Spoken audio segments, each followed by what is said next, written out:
Hey guys, I just wanted to show you a little Visual Studio Code extension that I've been working on. It's not out there to be downloaded yet. I need to tie up a few loose ends on it before I can put it out there. But I thought I'd just make a real quick little video and show what it does, and if anybody's interested in it, or if it looks like something that might be useful to anybody else, let me know, and I'll see if I can't get it finished up and put it out there for other people to use. But I'll just give you a real quick little demo where it's going.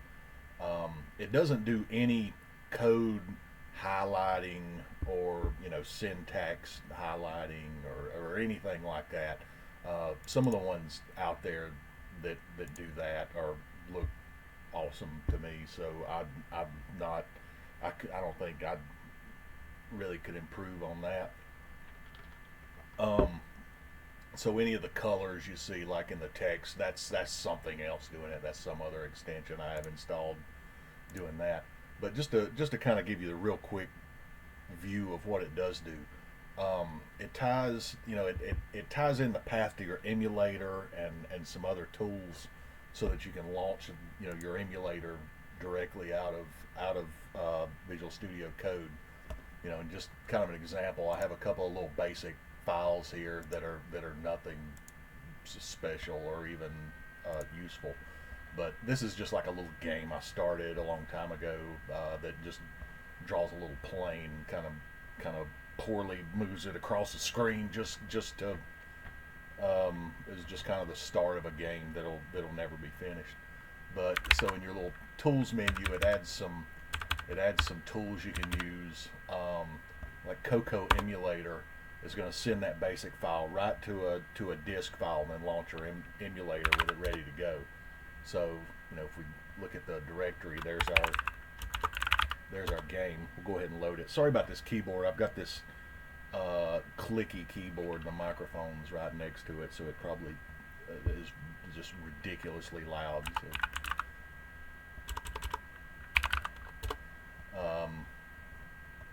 do a list and see it's just this program. Just show you what it does so you can so the next part will make sense. So we just got a little loop here and just moving our plane across the screen, big deal. But just for a demo here, I've got another one that's it just draws a cloud kind of along the same lines. Draws a cloud, moves it across the screen. We'll run it so you can see what it does. This will make more sense in a minute. Okay, so there's our cloud. One of the things that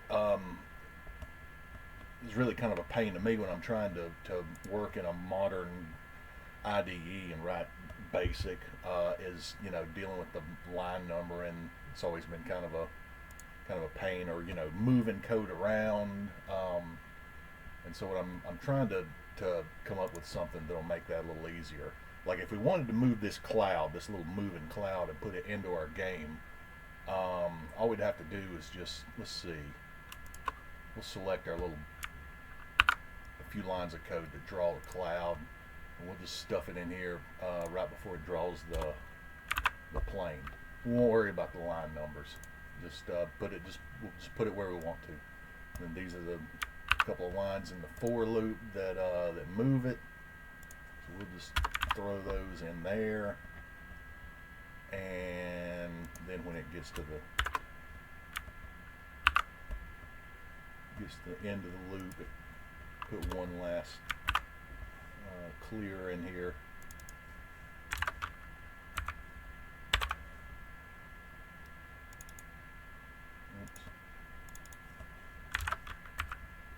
Oops.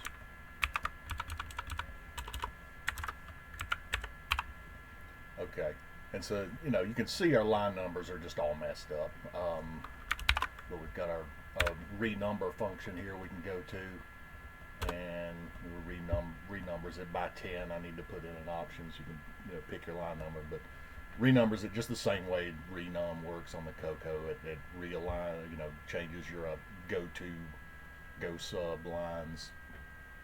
If they get renumbered, it points back to the right line.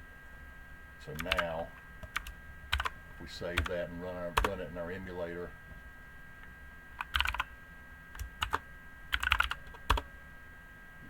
we should have a little cloud move across the screen with the plane. Yep. So just an easy way to kind of move code around, copy, paste, and just kind of take worrying about line numbers out of it. Maybe, I don't know. Makes it a little easier for me. And we can. What else does it do? You can select a block of code, and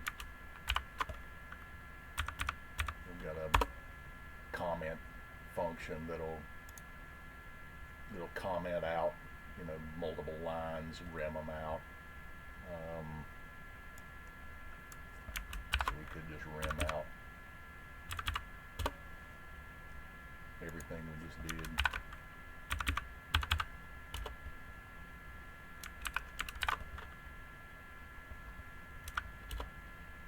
So now we should be back where we started. No, wrong game.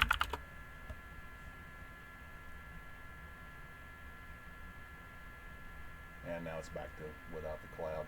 So anyway, that's just one little part of it. Now the another useful thing here is if we go to the options of this, we'll go to our settings, your extensions. We have CoCo tools. You've got an option to automatically add new line numbers in BASIC. Like so, when you hit return, it just adds the next line number and renumbers lines below it. Doesn't work, but but I'll have that. Should have that in there shortly. And we've got a bunch of paths to our useful tools. Like this is our disk image that it's adding it to. It's using toolshed to add the the basic files to the disk image. Our emulator, it I think maybe works with MAME also. I need to do a little testing with MAME and with using it on Linux, Mac, whatever, and make sure it works on all the platforms. But so you see we've got our CMOC path and our LWTOOLS path. So it also, if you build a C file, it will compile it in CMOC and move the binary to the disk image. And same with an assembly, it'll move the bin, build or assemble it in LWTOOLS and move the bin to the disk image. So just to give you a taste of that, I've got this little program that I made a while back. It's just a Windows program that makes C files that can be compiled in CMOC to display an image on the CoCo screen. We'll just pick this little Simpsons image, crop it, and pick the palette you want to use. You can do RGB, CMP for VCC or MAME, and it gives you the 64 color palette for each of those. We'll just do RGB, and so what you're looking at over here on the right, all the ones that are selected in red are the 16 colors that it's using to dither and make the image. And so it just kind of gives you something you can click around on these and play around. So like if we definitely want that one, or some nice pink for the wall. I don't know about that. You can see what it does to Grandpa's shirt and the picture on the wall. So that's a pretty important one. This green, yeah, Marge's dress. It's a good one for it. Let's see, what do we not need? See, now we're up to 19 colors, so we've got to pick a few to drop out of here. Not that one. No, definitely not that one. I guess we can live without that. 18.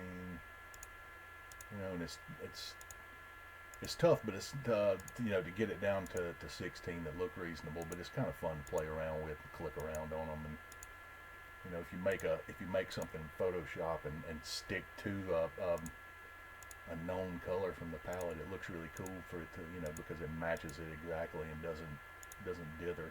But got to get rid of 2 of these. That, no, that looks, you need that. No, come on.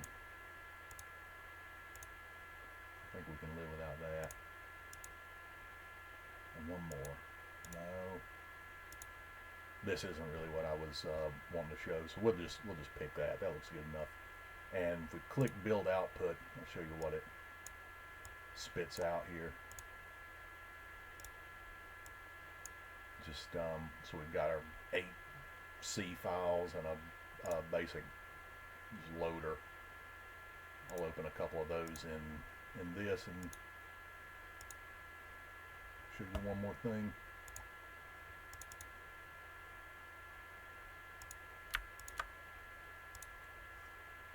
So here's just our just simple basic loader. Just puts in an H screen 2, and you can see it makes the palette based on the ones you have selected. Like here we've got, you know, palette, the first 3 are 0, 2, and 7. So there's 0, 1, 2, 3, 4, 5, 6, 7. So the, you know, the ones selected are what it sets your 16 color palette to, and then it, you know, loads and runs the binaries that we haven't built yet.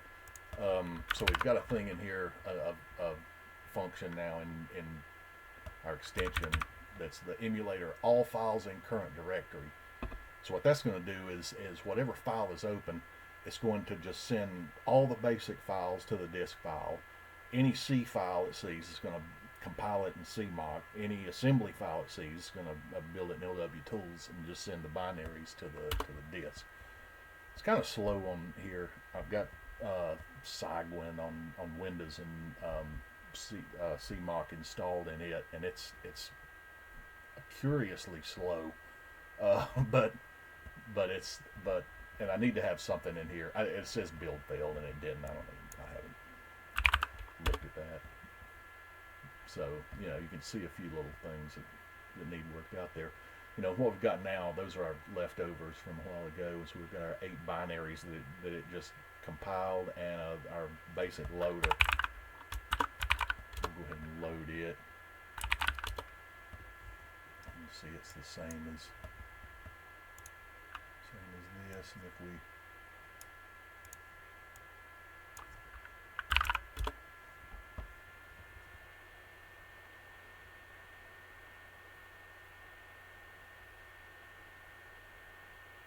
and that's about it. That's about all it does for now. I'd like to add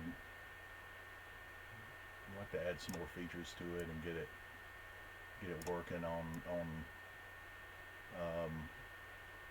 you know, Linux, on Mac. Make sure it because most of my playing with it has been on Windows. But anyway, that's pretty much where we are with it. So if you think that's something that would be useful, just let me know, and I'll try and get it wrapped up and put out so you can install that extension and give it a try. All right, thanks so much.